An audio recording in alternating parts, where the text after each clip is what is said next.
Okay, good morning. We're going to get started. So this morning, let's just check in here. Who's here? Tell me your name. Who's here? Hi, I'm Christy. Hi, Christy. Hi, I'm Adriana. Hi.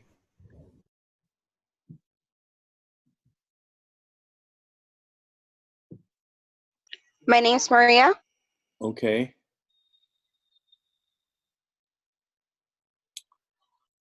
So what we're going to do this morning is look over the final exam questions and kind of look at some strategies for answering the questions, and also to talk about the readings and kind of tie up some of the themes in the class.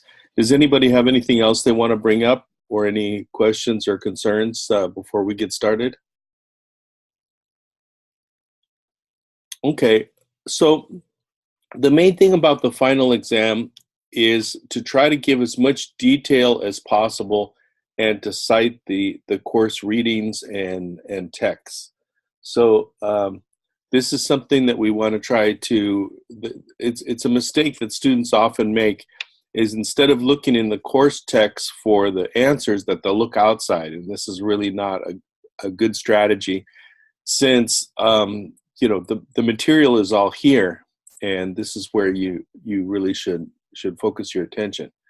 So how did the Nicaraguan Sandinista movement impact the work of artists? Give 2 examples. So I think I'm going to rephrase that question because of what's going on in Nicaragua right now. And I'm going to make it of the 1980s so that that's clear, to differentiate from what's going on now.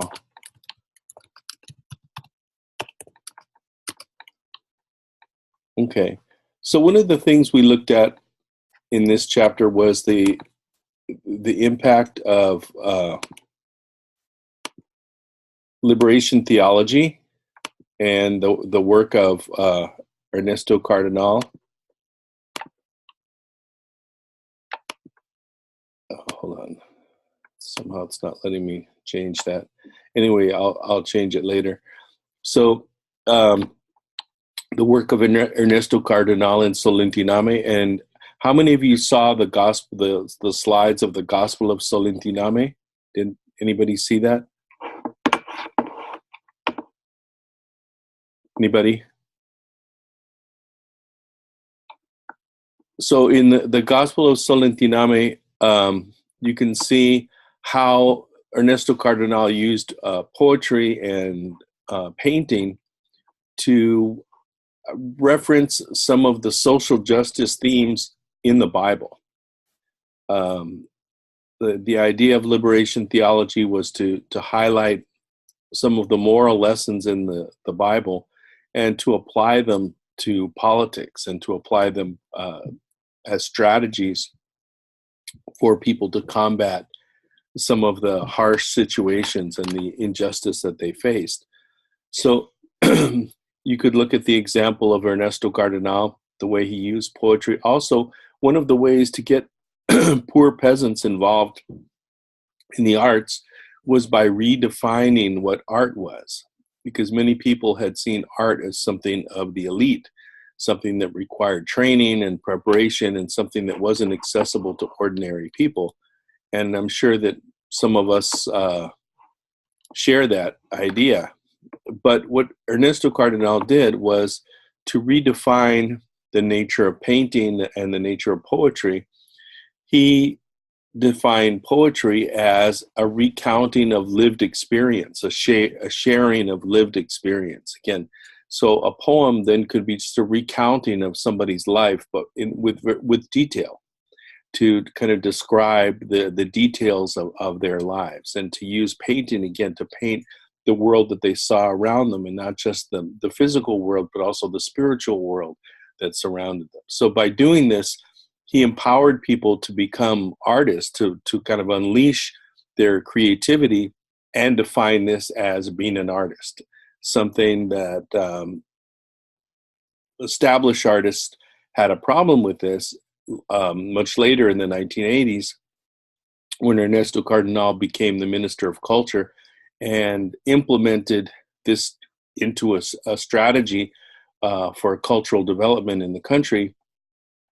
Our people who had studied art said, what about us? You know, we have a PhD in literature, and a person with a second degree reading level is now calling themselves a poet, or a painter who had studied for years and years and now being displaced by a poor peasant painting their surroundings. So that there was some discussion about this, about, again, who was an artist and what is an artist. But by doing this, Ernesto Cardenal democratized culture and art and access to art.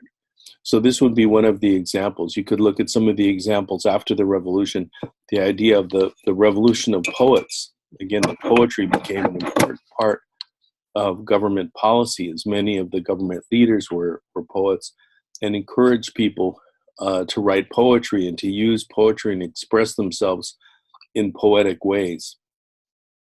Another example, you could look at the music. Again, the music of the 60s, 70s, and 80s in Nicaragua there was a renaissance of music that was capturing the folk styles and adding revolutionary messages, using music as a form of popular education. And we could see that art, again, played this role by creating people's cultural centers around the country, by encouraging artists to look back to their folk roots. We see a lot of new innovations coming out in the 1980s. So is this example, is this clear? Anybody have any questions, any doubts? Anybody? That's clear. Thank you. Okay. All right. So the next question, describe two ways that Cuban art evolved after the revolution. How did Cubans use art to express their identity? So in answering this question in the discussion forums, several people got this wrong, which seems hard that you would get this wrong. But I think one of the things you need to focus on here is the aspect to look at Cuba not through so much a political lens, but more a cultural lens. Many people may criticize the Cuban Revolution and criticize Fidel Castro, the rule of the Communist Party, et cetera, et cetera. You can criticize all this, and this is fine, but you can't deny some of the things that happened during this time. There was an art renaissance of people creating amazing art. And I noticed several people missed this because they kind of ignored this. And this has been kind of a problem in general, because much of the analysis of Cuba also denies many of the gains that were made during the revolution in the cultural sense. That any shakeup in society, any movement in society, will always create a cultural expression, right? Artists respond to this and express themselves through their art. So we see people now unleashing new ways of talking about their identity, talking about their history, beginning to imagine their own, the way they look, their appearance in new ways, beginning to reinterpret, again, Cuban art in new ways. Cuban art during the pre-revolutionary period had been mainly confined to the elite. Can you hold on one second?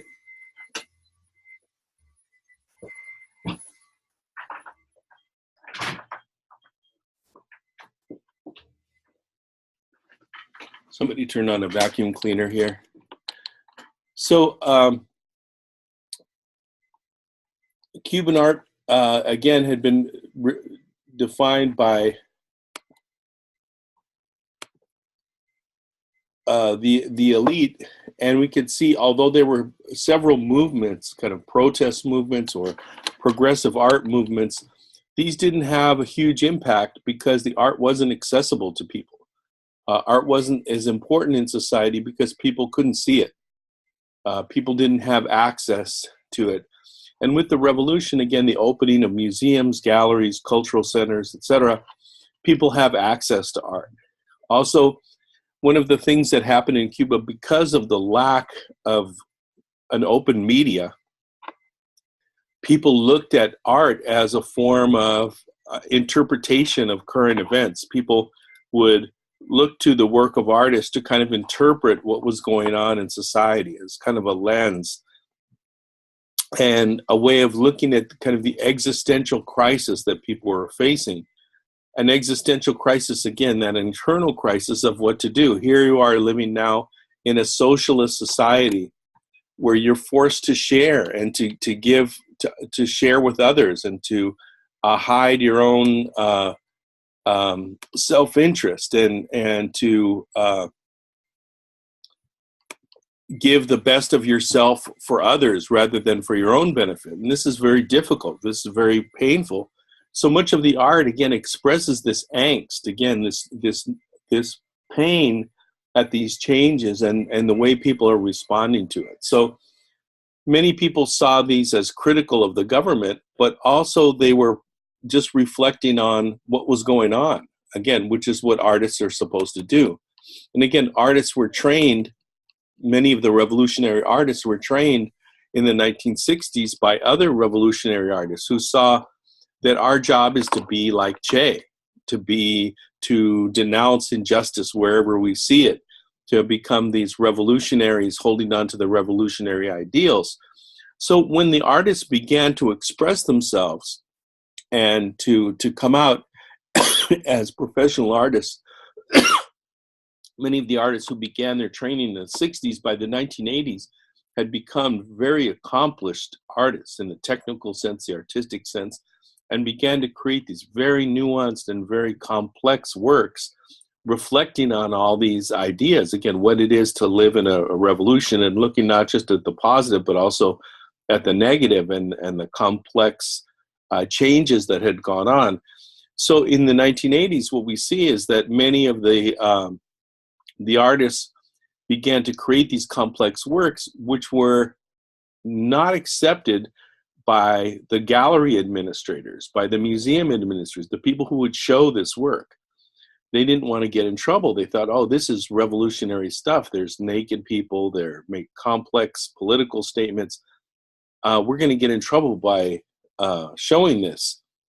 So we could see a crisis going on, and many of the artists of the 1980s, the generation of the 80s, ended up leaving Cuba because they found that they could they could be rock stars in other countries because of their technical proficiency, because of their creativity. The complex themes they were talking about were very much accepted outside of Cuba, where in Cuba they had to show their work in somebody's basement or on a rooftop or in clandestine ways because they couldn't get into the official sites. And this wasn't necessarily because of censorship, but more because of a disconnect between the public spaces for art and the work of the artists. So this was a problem, and now many of the generation of the 80s have become international superstars, and we see a healing of this. So, so some of the ways that people express their identity is they were accessing also the African aspect. We can see the Afro-Cuban religions playing a huge role in Cuban culture and African identity. People beginning to talk at the legacies of slavery. What happens when the descendants of slaves and slave owners live together? How do you resolve that? So these are things that had to come out, and a big discussion in art, looking at these different perspectives, again, from the descendants of slaves and the descendants of slave owners, and what it is to be a mixed race person, to have both of those things going on within your identity. So this was a huge aspect. So is this clear? Anybody have any questions or comments? It seems weird that it's just me talking. Someone else have anything to say? Is anyone out there?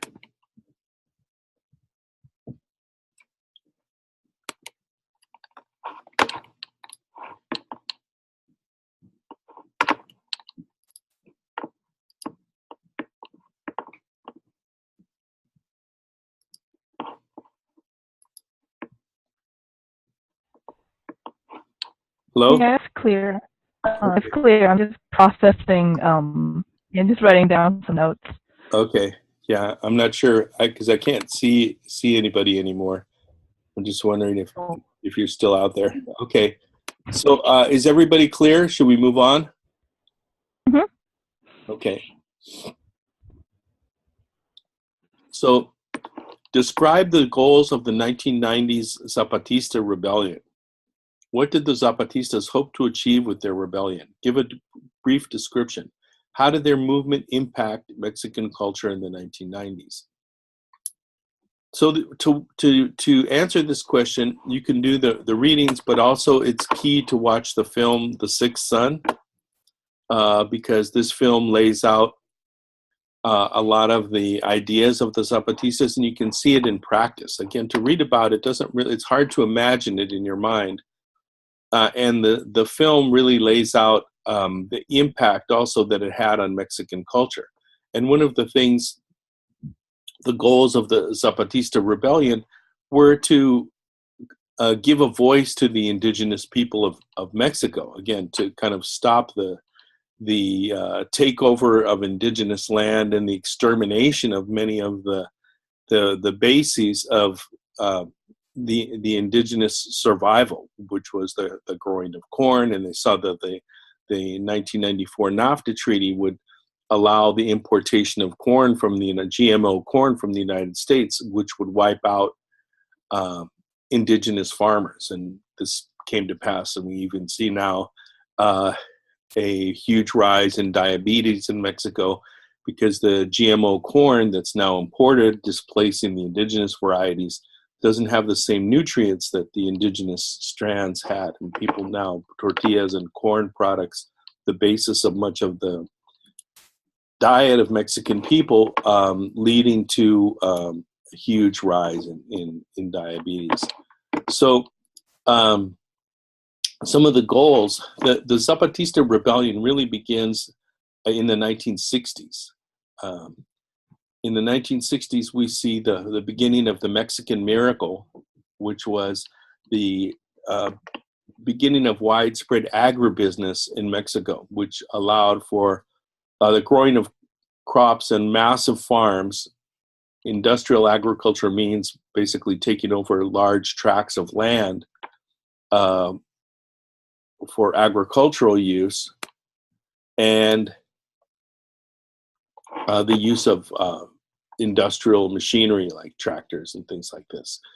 So this led to displacement of many small farmers by the agribusiness. So in the states of Tabasco and Veracruz in the south of Mexico, we can see now that the increase in transportation made it possible to grow vegetables and fruits to be sent to the United States. Sugarcane and other products easily shipped to the United States through refrigerated tractor trailers. And so the displacement of a lot of small farmers, and a lot of these small farmers decided that they didn't want to go from being farmers to farm workers.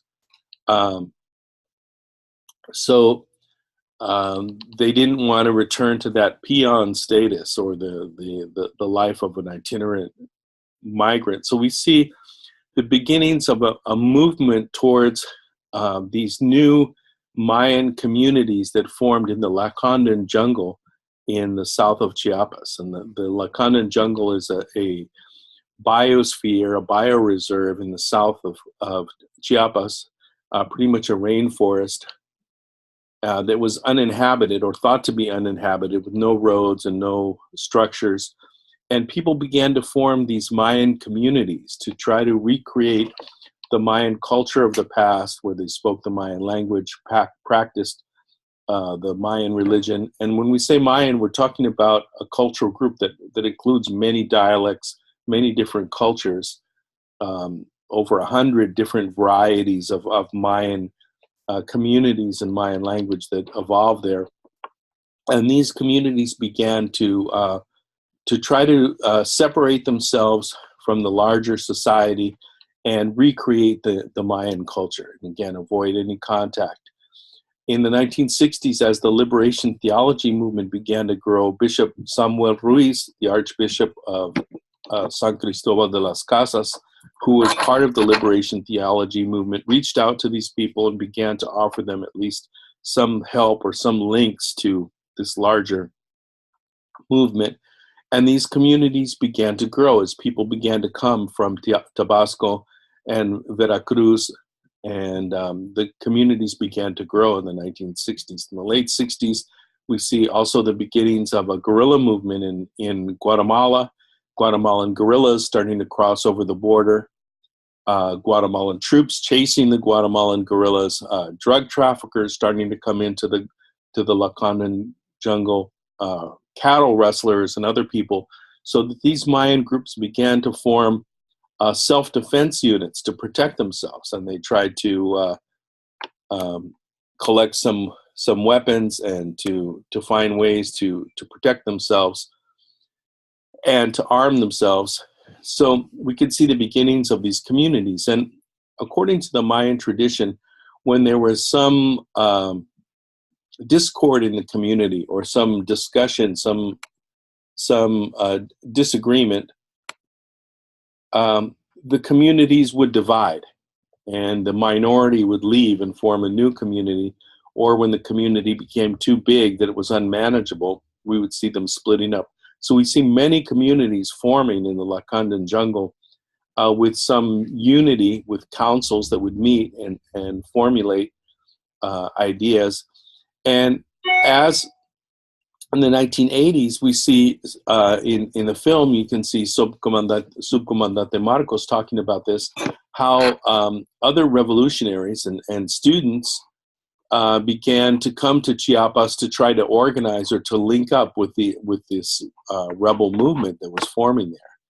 So a complex movement begins to form, and they begin to arm themselves against constant attacks, again by the landowners who begin to threaten their autonomy.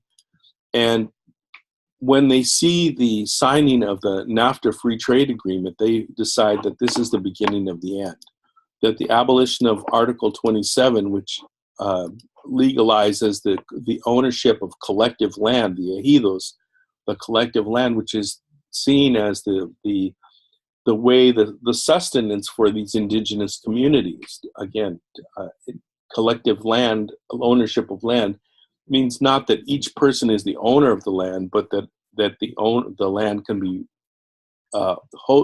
be run by a collective of people, a group of people who work for a common goal. And again, no one owns it. By abolishing this, it made the individual members of these cooperatives as owners who could buy and sell it, and this would lead to the destruction of this. Also, the GMO corn and products from the United States would destroy the feasibility of farming for many of these farmers. So they led an uprising, an armed uprising, and took over 6 towns in Chiapas. But the idea was to use this as a wake-up call to Mexican people, to show them that the indigenous communities were still there and to remind people of their indigenous roots. So in the film, you see this of people all over Mexico responding to the Zapatistas, not allowing the government to kill them, to wipe them out, and to create a space for them to try this experiment. And so it really led to a new formation and the idea that Mexican culture is still influenced by these indigenous roots. So the impact on Mexican culture, we can see that again as people beginning to hyphenate their identity, calling themselves Maya, Mexican, or Mexica, or beginning to reference their indigenous roots. So anybody have any questions about this? And I highly recommend watching the film, The Sixth Son. And one of the voices in the film, the interviewer, is me. I was there, and I conducted a lot of the interviews at the time. I had just started teaching at City College when I did this in 1994. Yeah, 94. Any questions about this?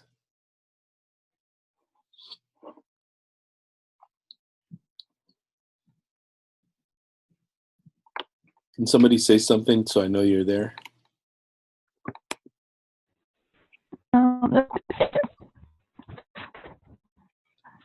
Okay. So how is art impacted by revolutionary movements for change in Latin America? Give an example. So there's no right and wrong answer to this.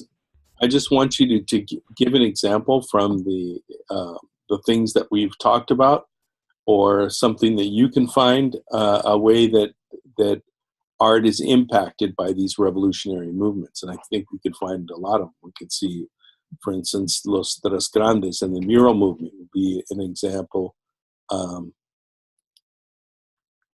that you could use, how they were impacted by the revolution. You could look at Cuba, you could look at Nicaragua, you could look at the 1960s, the Chicano art movement. How this was impacted by revolutionary movements. You could look at, we looked at Calle 13. How is he influenced by these revolutionary movements? So there's no right or wrong answer. I'm just asking you to give some detail, to dig in and give some detail. So this one is a pretty easy one. The last one, how has the Mexican revolutionary art movement left a lasting legacy? So this one, again, you can look around you. You can look at the mission murals that we visited. A few of you visited with us. You can look at the Chicano art movement, graffiti writers, many other people, the WPA movement, Latin American artists and muralists who were influenced. So, so is this clear? Anybody have any questions, doubts? So if you were missing work, what can you do? Make it up by the end of the semester. I have to turn in grades very shortly after the end of the semester, so the 29th is really going to be a pretty hard deadline. So if you're having some issues, let me know and get it in by the end of the semester, and I'll be happy to grade it and give you credit for it. So go ahead and do that, and you can write to me and tell me, you know, that you're doing this, so I'll look for it. Or if I've missed something, let me know so I can go back and grade it. I try to go back every day and look and grade as many things as I can. And try to get your 5-page research papers in so I can finish grading those. So anybody have any questions? A question about the research paper. It says use at least 2 texts. Is it 2 texts or is it in the class? You can use any 2 texts. What I'm asking you to do is to use something besides internet resources. Okay. Yeah, that's basically, so it can be any 2 texts. I'm just trying, because the problem is people will turn in a paper and the sources are fritacalo.com. Well, the problem with internet sources, I'm not saying that there aren't good internet sources, but most of the internet sources are limited. Because really most people put up a website in order to sell you something, not to educate you. So that's why I'm encouraging you to use some text sources, and you can find ebooks on the library and articles and things like this. Is that clear? Yeah. Anybody else have any questions, comments? Okay, well, thank you for your time. I appreciate you coming and participating in this. And any questions, feel free to reach out to me and try to get everything in by the end of the semester. And I'll be happy to grade any late assignments. And I want you all to do well in the class.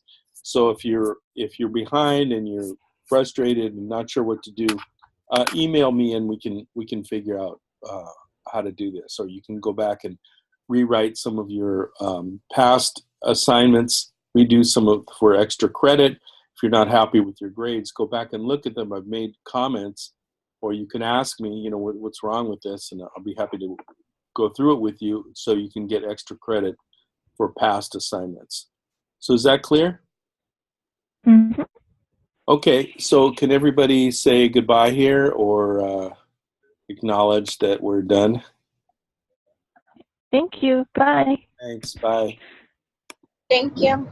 Okay, bye.